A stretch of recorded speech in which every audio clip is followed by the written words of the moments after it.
কি মালিকের চাকর আজকে পদারিয়ে হঠাৎ আমাদের এলাকায় কি ব্যাপার? এই যা তো, আমরা রাস্তার কুকুরের সাথে মুখ লাগাই না। কি হে বাড়ির কুকুর, মালিকের ছত্র ছায় দেশ তো জামাই আদর খাচ্ছ। আমাদের কুকুর বলবি না, ঠিক আছে? আমরা বাড়ির স্পেশাল ডগ, আমরা দিনে 3 বার খাই। আর মালিক আমাদের সারাক্ষণ কোলে নিয়ে ঘুম পাড়ায়। আর আমাদের দেখ সারাদিন ফ্রি থাকি, যেখানে ইচ্ছা যাই আর সবাইকে ঘেউ ঘেউও করি। ও তোরা তো আবার ঘেউ ঘেউ করতে পারিস না, না হলে মালিক বলবে ব্যাড ডগি। ও মা, তাই রাতে খেতে পাস তো? এক্ষুনি কেউ খাওয়া দিলে তো লিজ না যাতে হ্যাঁ হ্যাঁ করতে করতে চলে যায়। আর আমরা পেডিগ্রি খাই, পেডিগ্রি। খাওয়া আরে পুরো পাড়াই তো আমার ফ্রিজ, যেখানে যাই সেখান থেকেই কিছু না কিছু পেয়ে যাই। আর তোদের মতো আমাকে 4 দেয়ালে আটকে তো থাকতে হয় না।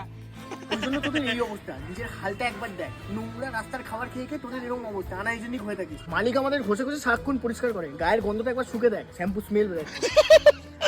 ও সানটাও তোদের মালিকই করে দেয়, তার মানে তোরা কোনো কম বেরি না বাড়ির কুকুর। কুকুর বলবি না, আমাদের একটা নিজস্ব নাম আছে, তন্ময় দা ডোবার ম্যান। ওই দেখ কুকুর, আমার নাম লেগেছে ডুবার ম্যান। আরে কুকুর কুকুরের মতো থাক, বেশি মানুষ হবার চেষ্টা করিস না। কুকুর আবার কুকুর বললি? কুকুর মালিক আমাদেরকে এখানে বলেছে বসে থাকতে, আমি যদি পারমিশন দিত না, এরকম ছিঁড়ে খেয়ে নিতাম।